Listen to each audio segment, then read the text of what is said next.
整蘿蔔糕咧，最重要係蘿蔔、水同埋粉嘅比例。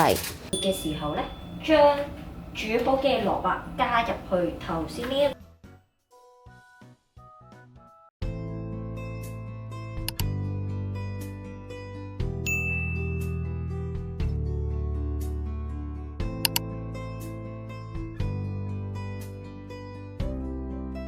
Hello， 大家好，歡迎嚟到我嘅 channel。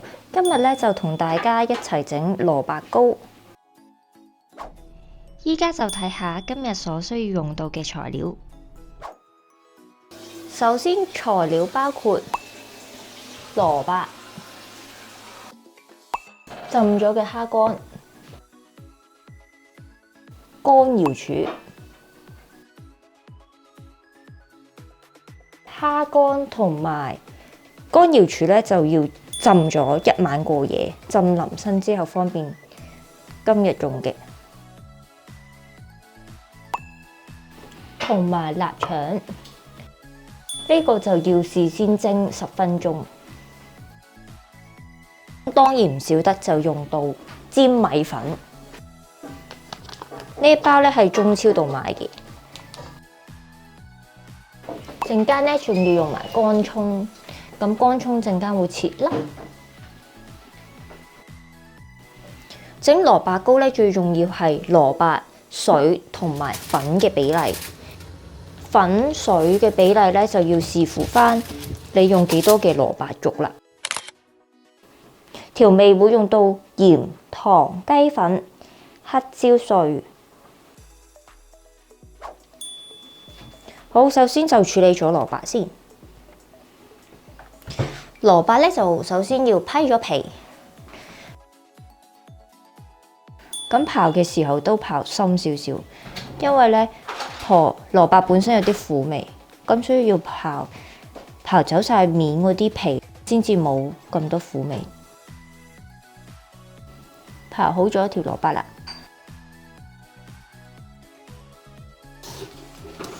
我買呢一條蘿蔔咧就2磅。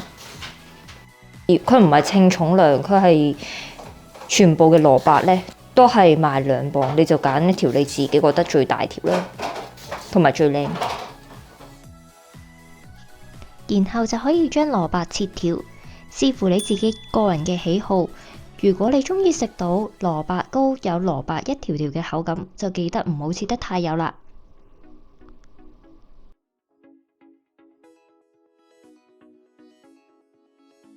蘿蔔咧切完就可以備用啦，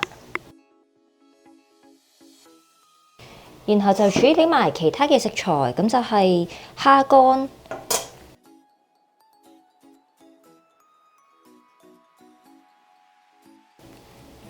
乾瑤柱粒，將乾瑤柱全部分成一小份，撕開一條條嘅絲。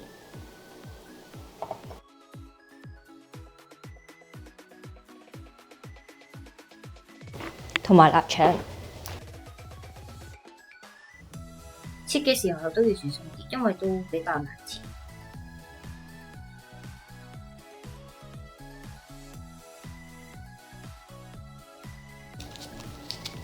最後一樣需要嘅食材就係乾葱碎。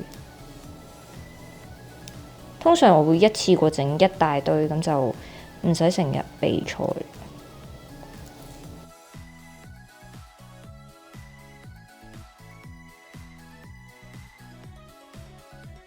第一步要度一度剛才嘅蘿蔔咧有幾多，用個電子磅度一度咁就知啦。今次嘅份量就511 gram， 然後就要計翻水分同埋粘米粉嘅比例。蘿蔔粉同埋水嘅比例大概係4:1:2，一份粉對4份嘅蘿蔔，而水係粉嘅 double。計好晒水粉嘅比例，咁我哋就正式開始煮啦。咁第一個步驟會煮咗白蘿蔔先。首先就將啲水倒入個煲嗰度，跟住就加埋所有嘅調味料，包括咗有鹽、糖、雞粉同埋黑胡椒碎。然後就可以加蘿蔔啦。全部嘅蘿蔔咧放落嗰個煲嗰度。喺煮嘅過程裡面，蘿蔔會出水嘅，咁所以咧你而家會見到，即使啲水分唔多咧，都係 OK 嘅。跟住就開大火，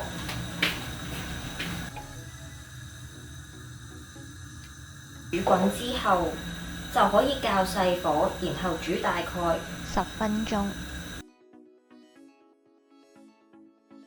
而喺另一邊咧就可以準備煮配菜啦。首先咧就將豬油或者普通嘅油加入乾葱，爆香咗先。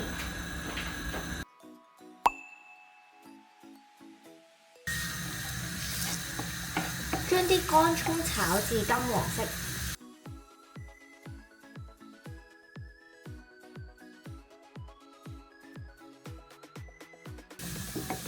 炒到香之後，同埋有少少金黃色咧，就可以加返頭先預備嘅材料，包括咗有蝦乾粒、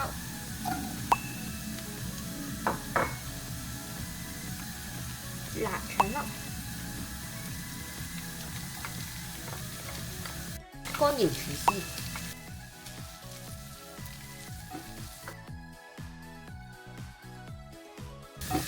並且咧，將啲材料全部炒到有香味咧，咁就得㗎。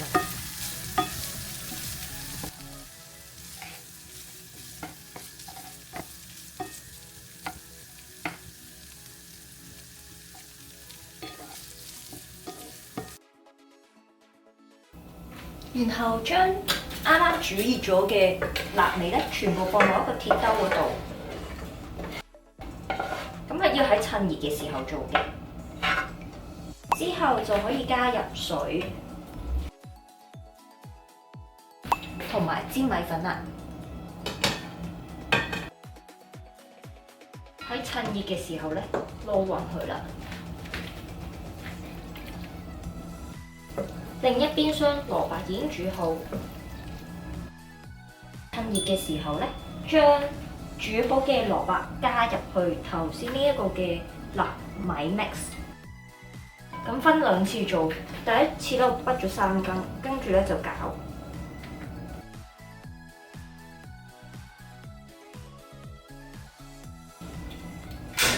跟住就將所有嘅剩餘嘅蘿蔔水同埋汁全部倒晒落去。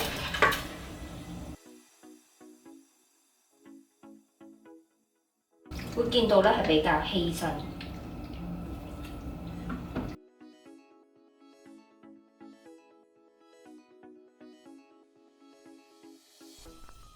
跟住就喺蒸嘅器皿上面塗一層薄薄嘅油，方便煮完嘅時候可以倒模。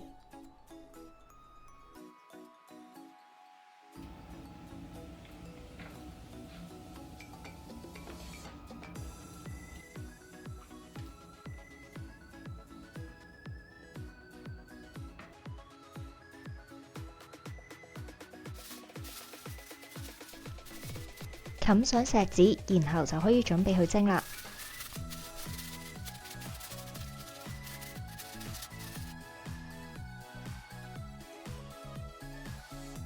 最後用大火蒸35分鐘，咁就完成啦。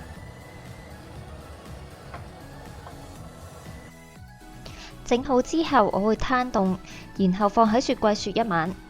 想食嘅時候，無論蒸返或者煎，就可以食到好好味嘅蘿蔔糕。大家不妨試下。鍾意呢條片記得 Like、Share 同 Subscribe 我嘅 channel。祝大家新年快樂！我哋下條影片再見，拜拜。